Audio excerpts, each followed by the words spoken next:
इस बट के पेड़ के नीचे भगवान विष्णु शंकर जी से विनती करे थे वर के लिए। इसलिए अखंड सौभाग्य का देने वाला, जिसका प्रॉपर्टी का झगड़ा चल रहा हो, अदालत में कोई केस चल रहा हो, किसी भी चीज का केस, अदालत में अगर किसी भी चीज की अगर केस चल रहा है, तो बड़ के पत्ते के ऊपर बालू मिट्टी का शिवलिंग बना, बालू रेत का, बड़ के पेड़ के नीचे ही उसकी पूजन करें, उस पर 3 चम्मच दही चढ़ा दें, अपनी मनोकामना कर कर दही चढ़ाकर उस दही को चम्मच में वापस लेकर शंकर जी की पूजन कर उसको विसर्जन करें। वो दही जो लेकर आए, जब अदालत कार्रवाई हो और आप केस के लिए अदालत में जाएं, उसको चंदन में मिलाकर तिलक कर जाइए, आपका काम विजय प्राप्त होगी, काम फतेह हो जाएगा। बटकेश्वर महादेव का स्मरण करने से कार्य की सिद्धि होती है। जिस बच्चे का एग्जाम में पास नहीं हो रहा हो, अच्छे नंबर नहीं आ रहे हो, वो भी इस दही का तिलक लगाकर जा सकता है। बटकेश्वर ऐसे भगवान शिव विराजमान है।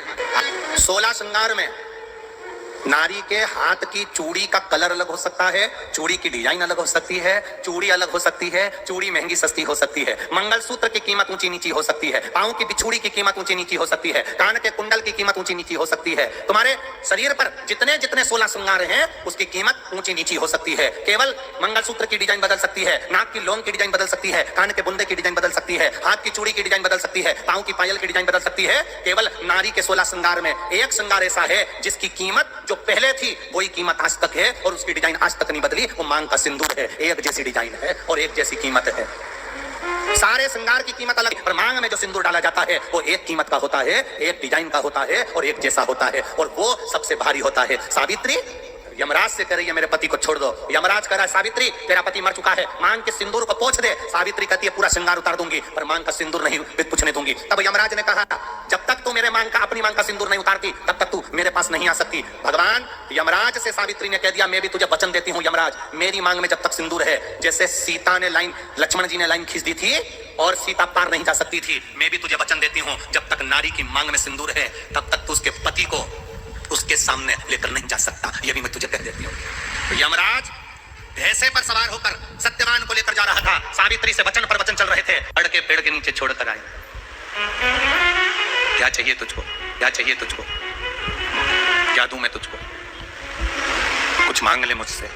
सावित्री कहती है क्या दोगे आप, मेरे पति के प्राण दे दो बस वापिस, और कुछ नहीं चाहिए। यमराज यमलोक में प्रवेश करने लगा, मांग के सिंदूर में से थोड़ा सा सिंदूर सावित्री ने केवल हाथ में लेकर अपनी बिंदी पर जो लगाया, सत्यवान को लेकर यमराज अंदर नहीं जा पाया। बाहर खड़े होकर कहता है मांग ले, मैं तुझे एक वचन नहीं, तू बोले तो मैं 2 वचन दे देता हूँ, तू बोले तो मैं 3 वचन दे देता हूँ, तू मांग क्या चाहिए। तब सावित्री ने कहा देना चाहते हो, हाँ। अब यमराज को लगा कि लालच में पड़ गई सावित्री, तब कहा पहला वचन दीजिए मेरे अंधे सास ससुर के नेत्र वापिस आ जाएं।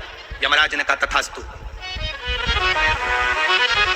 दूसरा वचन दीजिए मेरे सास ससुर अपने पोता पोती का मुख देखें। यमराज ने कह दिया तथास्तु।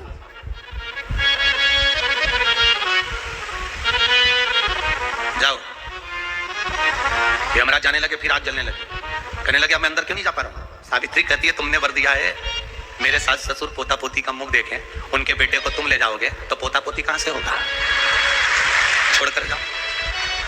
सावित्री है, पति को वापिस लेकर आ गए।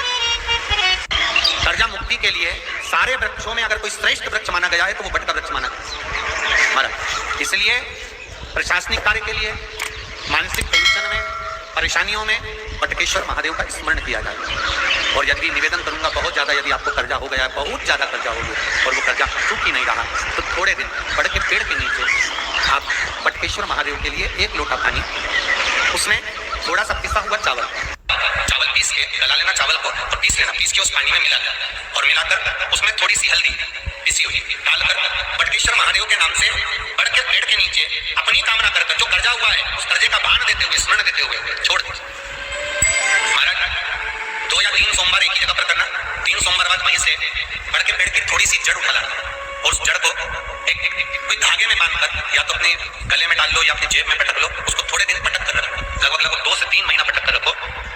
वो जड़ जैसे बड़ का पेड़ विस्तार होता है, पानी गिरे ना गिरे, जलवृष्टि हो ना हो, गर्मी पड़े ना पड़े, उसको कोई फर्क नहीं पड़ता, बड़ का वृक्ष आप रूप फैलता जाता है, उसकी जड़ें अपने आप प्रबल होती है। उसी तरह ये बटकेश्वर महादेव कहीं से भी अगर जड़ आपके पास में रखी है 1 महीना 2 महीना 3 महीना तक, तो ये जड़ अपने आप लक्ष्मी को पकड़कर खींच कर लाती है और कर्जे से मुक्त कर देती है। बटकेश्वर महादेव पत्नी को कभी हल्का मत समझना। सावित्री का पति शांत हो गया था, मर गया था। बड़ के पेड़ के नीचे यमराज उसको लेने के लिए आ गए और सावित्री को छोड़कर यम उसके पति के प्राण लेकर जाने लगा। सावित्री मैया अपने सात्वित्व के बल से सावित्री अपने सात्वित्व पतिव्रता परमेश्वर के बल से यमराज के पीछे पीछे जाने लगी। यमराज आगे, सावित्री पीछे, यमराज आगे, सावित्री पीछे। यमराज ने पलट कर देखा तो पीछे सावित्री आ रही थी। सावित्री से पूछा, तुम मेरे पीछे क्यों आ रही है? मेरे पति सत्यवान को तुम लेकर जा रहे हो, मेरे पति को छोड़ो। यमराज ने कहा, इसका अंतिम क्षण है, मर चुका है, जाओ नीचे उसके शरीर का अंतिम संस्कार करो, नहीं तो कोई जानवर खा जाएगा। सावित्री बोली, मैं जाने वाली नहीं हूं, मेरे पति को छोड़ो। यमराज कहते हैं, हम जिसको पकड़ लेते हैं उसको छोड़ते नहीं है। यमराज लेकर जाने लगे, सावित्री और पीछे चली। सामने यमलोक था, अंदर सावित्री जाने लगी तो यमराज ने रोक दिया। रोक, कहां जा रही है तू? अंदर क्यों प्रवेश कर रही है? मेरे पति सत्यवान को छोड़ दो। यमराज प्रसन्न होकर बोले, सावित्री आज मैं प्रसन्न हो गया तुझ पर, क्योंकि तू मेरे दरवाजे तक आई है, मांग तुझे क्या चाहिए। सावित्री कहती है, मुझे 2 वर दे दो, मुझे 2 वर दे दो। अब तो यमराज प्रसन्न हो गया, ये अपने पति को भूल गई, इसने अपने पति को छोड़ दिया। ये अपने पति को भूल गई, इसने अपने पति को छोड़ दिया, और इसने अपने पति को छोड़ दिया। अब ये कुछ मांगेगी, 2 वर मांगेगी तो मैं इसको 2 वर दे दूंगा। यमराज प्रसन्न हो गए, अपने पति को छोड़ा इसने। यमराज ने कहा, अपने पति को छोड़कर जो तू 2 मांगेगी मैं दे दूंगा, बस पति मत मांगना। तो सावित्री ने कह दिया, नहीं मांगूंगी पति। ठीक है, मांगो। सावित्री ने कहा, पहला वर दीजिए। मेरे सास ससुर की आंख में रोशनी नहीं है, उनकी आंखों से दिखता नहीं है, बस इतना सा वर दे दो, उनकी आंख की रोशनी आ जाए और वो अपनी गोद में अपने पोते को खिलाएं, बस ऐसा वर दे दीजिए। यमराज प्रसन्न हो गए, इसने पति नहीं मांगा, तथास्तु। अब यमराज ने कहा, दूसरा वर मांगो। सावित्री बोली, दूसरा वर दे दीजिए। मेरे सास ससुर आज तक कोई तीर्थ करने नहीं गए, मेरे सास ससुर का जो बेटा है वो उनको तीर्थ कराए, बस ये व्रत दे दो। यमराज ने कहा, इसने अपने पति को नहीं मांगा, तथास्तु। अब यमराज ने कहा, जा सावित्री के कहां जाऊं? आपने कहा था मेरे सास ससुर जब आंखों से रोशनी पाए अपने पोते को खिलाएं। पति तुम ले जाओगे तो पोता आएगा कहां से? पति तुम ले जाओगे, पोता कहां से आएगा? और यदि मेरे सास ससुर के बेटे उसको तीर्थ कराए तो मेरा पति अगर तुम ले जाओगे तो उनका बेटा ही तो है, तीर्थ कराएगा कौन? यमराज प्रसन्न हो गया, उसने उस सत्यवान को वापस लौटा दिया। वो सत्यवान सावित्री। तो जितने भी यहाँ पर मेरे जीजा हुन बैठे हैं और जितने आस्था चैनल पर कथा सुन रहे हैं, जितने मोबाइल पर कथा सुन रहे हैं, तुम अपनी पत्नी को कभी हल्के में मत लेना, बिल्कुल हल्के में मत लेना। तुमसे ज्यादा बल व्रत का, उपास का, भजन का ज्यादा बल, तुमसे ज्यादा बल इनके पास रहता है।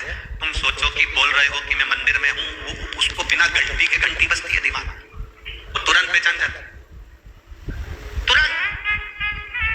अपने पति को धर्मपत्नी अच्छे से जानती है कि ये झूठ बोल रहा है, ये गलत बोल रहा है, तो भी वो उसको स्वीकार करती है। उसी तरह परमात्मा को मालूम है कि ये झूठ बोल रहा है, उसके बाद भी वो स्वीकार कर यहाँ तक बुला रहा है, ये उसको मालूम।